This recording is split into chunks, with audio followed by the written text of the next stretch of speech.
Assalamualaikum warahmatullahi wabarakatuh. Saya Siti Malinda dari program Studi Bahasa dan Sastra Indonesia semester 2 ingin menceritakan kembali tentang kisah Prabu Sentanu, Dewi Gangga, dan kelahiran Pandawa dan Kurawa.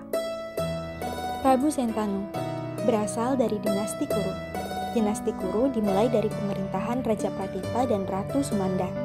Raja Hastinapura tersebut memiliki 3 orang putra bernama Dewapi, Bahlika, dan Sentanu. Saat Raja Pratipa sudah tua dan akan pensiun, beliau menurunkan tahtanya kepada Dewapi. Tetapi Dewapi menolak menjadi raja dan ingin menjadi pertapa untuk mencari kedamaian diri. Bahlika pun sama, tidak ingin melanjutkan tahta Hastinapura. Dia berkelana menuju India Barat, sehingga ditunjuklah Sentanu menjadi penerus selanjutnya. Raja Sentanu memiliki ketampanan dan keterampilan luar biasa. Dia merupakan reinkarnasi dari Batara Mahabima yang dikutuk menjadi manusia oleh Batara Brahma. Prabu Sentanu sangat senang berburu ke hutan. Hingga suatu ketika saat berjalan-jalan di pinggiran sungai, ia melihat seorang dewi berparas sangat cantik. Berparas sangat cantik tersebut bernama Dewi Gangga. Terdapat beberapa kepercayaan Hindu yang memberikan beragam versi mengenai kelahiran Gangga. Menurut salah satu versi, air suci di Kamandalu Brahma atau kendi air menjelma sebagai seorang gadis bernama Gangga. Menurut legenda lain atau legenda Waisnawa, Brahma dengan takzim mencuci kaki Wisnu dan mengumpulkan airnya dalam Kamandalu miliknya. Menurut versi yang ketiga, Gangga merupakan putri Himawan, Raja Gunung, dan istrinya Mena. Maka ia merupakan adik Dewi Parwati. Setiap versi mengatakan bahwa ia lahir di surga, di bawah asuhan Brahma.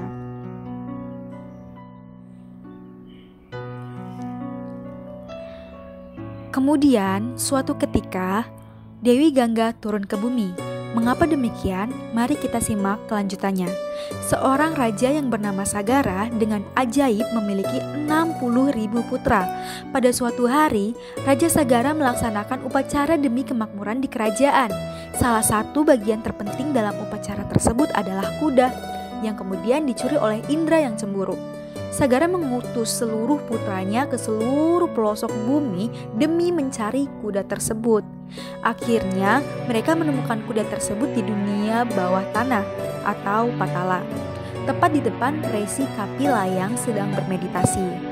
Karena mereka menganggap bahwa sang resi yang telah mencuri kuda itu, mereka memaki sang resi sehingga sang resi merasa terganggu.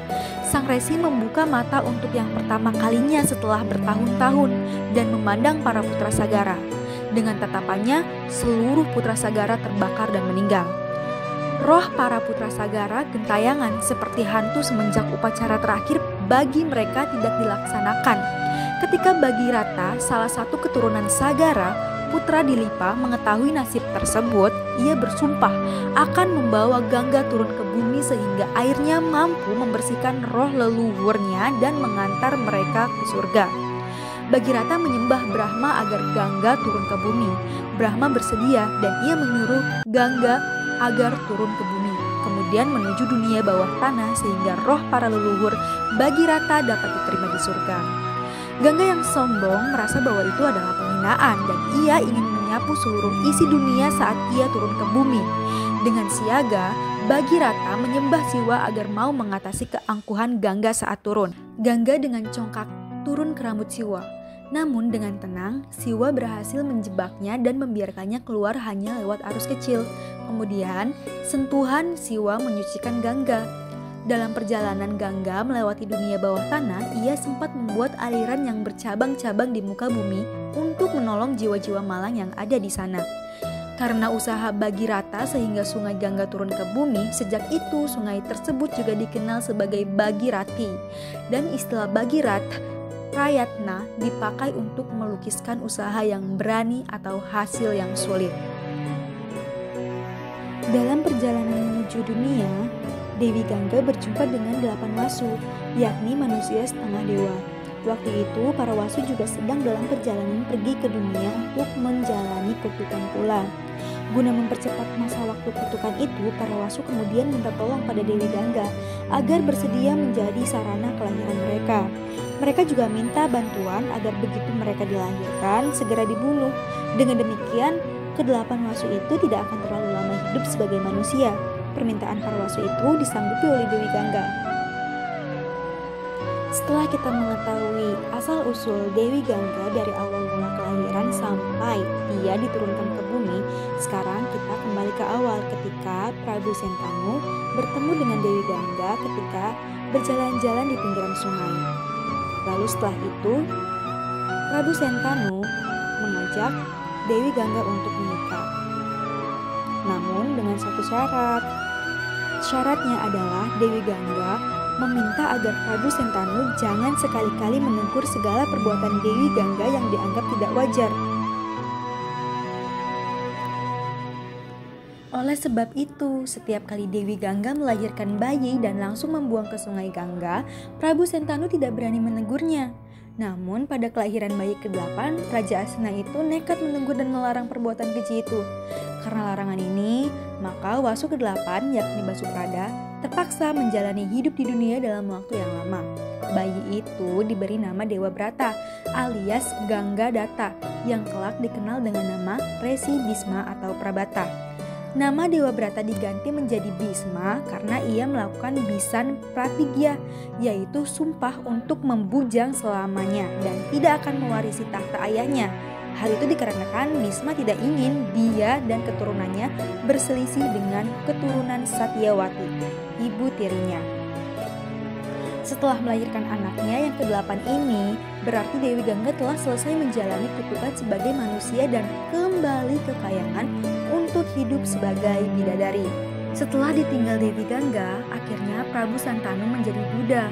Beberapa tahun kemudian, Prabu Sentanu melanjutkan kehidupan berumah tangga dengan menikahi Dewi Satyawati, putri nelayan. Dari hubungannya, sang Prabu berputra sang Citrangganda dan Wicitrawirya. Demi kebahagiaan adik-adiknya, ia pergi ke kerajaan Kasi dan memenangkan sayembara sehingga berhasil membawa pulang 3 orang putri bernama Amba, Ambika, dan Ambalika untuk dinikahkan kepada adik-adiknya itu. Karena Citrangganda wafat, maka Ambika dan Ambalika menikah dengan Wicitrawirya, sedangkan Amba mencintai Bisma. Namun Bisma menolak cintanya karena terikat oleh sumpah bahwa ia tidak akan menikah atau kawin seumur hidup. Demi usaha untuk menjauhkan Amba dari dirinya, tanpa sengaja ia menembakkan panah menembus dada Amba. Atas kematian itu, Bisma diberitahu bahwa kelak Amba bereinkarnasi menjadi seorang pangeran yang memiliki sifat kewanitaan, yaitu putra Raja Drupada yang bernama Srikandi. Kelak kematiannya juga berada di tangan Srikandi yang membantu Arjuna dalam pertempuran akbar di Kurukshetra. Citrangganda wafat di usia muda dalam suatu pertempuran. Kemudian ia digantikan oleh adiknya yaitu Wicitrawirya. Wicitrawirya juga wafat di usia muda dan belum sempat memiliki keturunan. Satyawati mengirim kedua istri Wicitrawirya yaitu Ambika dan Ambalika untuk menemui Resi Vyasya, sebab sang Resi dipanggil untuk mengadakan suatu upacara bagi mereka agar memperoleh keturunan. Satyawati menyuruh Ambika agar menemui Resi Vyasya di ruang upacara. Setelah Ambika memasuki ruangan upacara, ia melihat wajah sang Resi sangat dahsyat dengan mata yang menyala-nyala. Hal itu membuatnya menutup mata. Karena Ambika menutup mata selama upacara berlangsung, maka anaknya terlahir buta. Anak tersebut adalah Drestarastra. Kemudian Ambalika disuruh oleh Satyawati untuk mengunjungi Vyasya ke dalam sebuah kamar sendirian. Dan di sana ia akan diberi anugerah.